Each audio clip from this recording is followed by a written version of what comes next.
Move on. Hey, the big story coming into this show though is I guess just hours before it was supposed to start, it all changed. As the story goes, the day before Kevin Nash was supposed to face you in the main event, but he was complaining of chest pain. He called 911 and he was rushed to the hospital. As a reminder, Kevin Nash's father died at just 35 years old from a heart attack.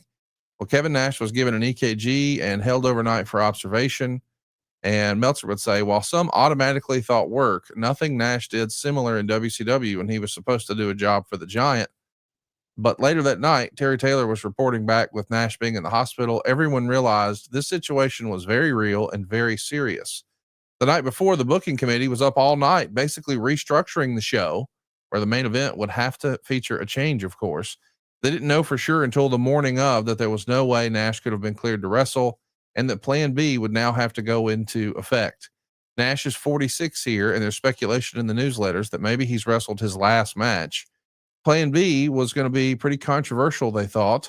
The original plan was for Jarrett to beat Nash when Raven would interfere, turn heel, and cost Nash the match. Plus, special ref Tito Ortiz would also go heel, where he's most natural, as it was widely agreed Dusty Rhodes made a mistake bringing him in as a face. This would lead to a Nash versus Raven program. And with the company being their biggest show in history, to not deliver the advertised main event, there was panic to go overboard in the booking. So they added a gauntlet, which is a Royal Rumble style battle royal, where the winner would get a shot at Jarrett and then put Rhino over for the last minute NWA title win. This has to be sheer panic, right? I mean, Conrad, I know at different times it feels like if it wasn't for bad luck, you'd have no luck at all with TNA. It feels like you've got all this momentum and it's like, wait a minute, not so fast, my friend. What was going on in your mind here? Oh, I don't even know where to start because I'll say in my podcasting days, it goes without saying, and you've kind of shamed me that I wasn't totally in tune with the newsletters and dirt sheets and whatever it may be. I just never really thought that would be super productive with my time. But as I read that and talked about Tito switching heel, total bullshit. Nash and Raven in a program. Now, Conrad, let's think about that. Never happened.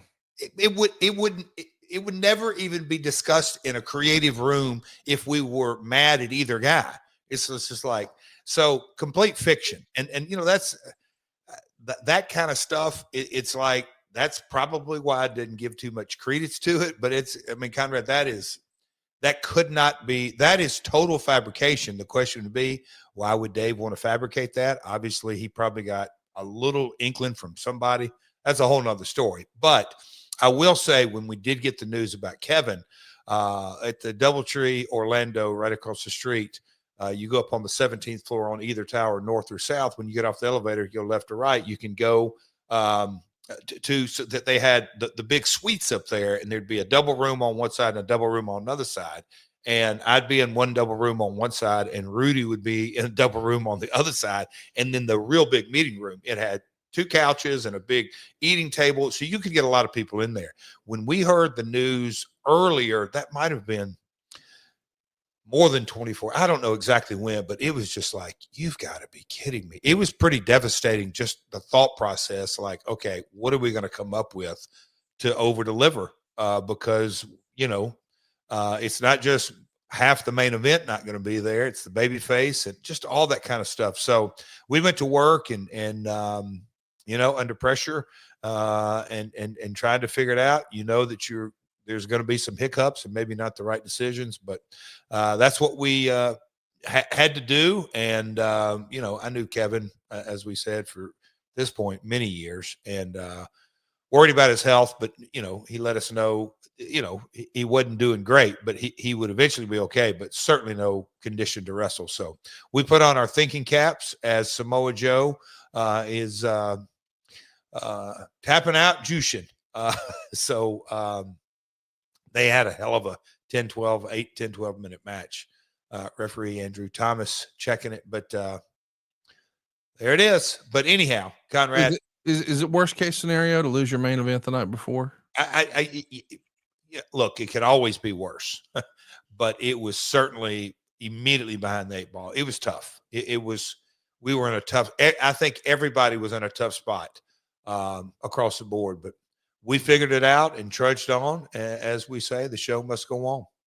You had about 900 fans here for the show. 800 fans showed up for the Fan Fest. Who do you remember being a big advocate for you guys doing Fan Fests? Oh God, of course, the number one. Well, I may be number one. Don West may be number two, or 1A and 1B.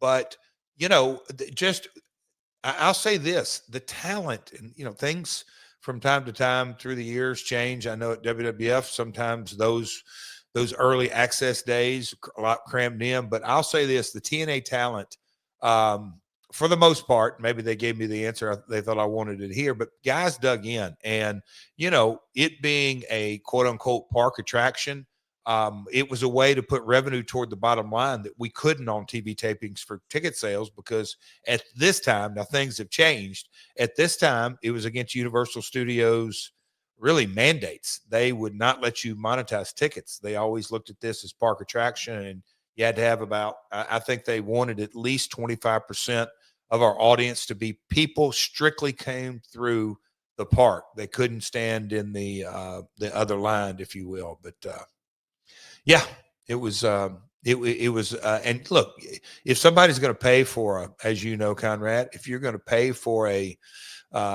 VIP meet and greet or a Fan Fest, you're going to be loud and rowdy. And at these pay-per-views, when we could do that, some of the best crowds in there, and it really adds to the show.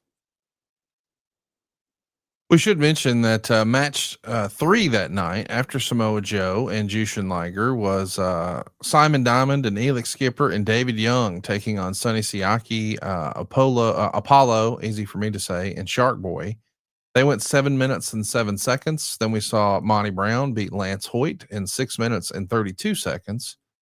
I think we're cruising right along here, even through the Team Canada match, which was Eric Young and Bobby Roode and A1 beating Conan, BG James, and Ron Killings.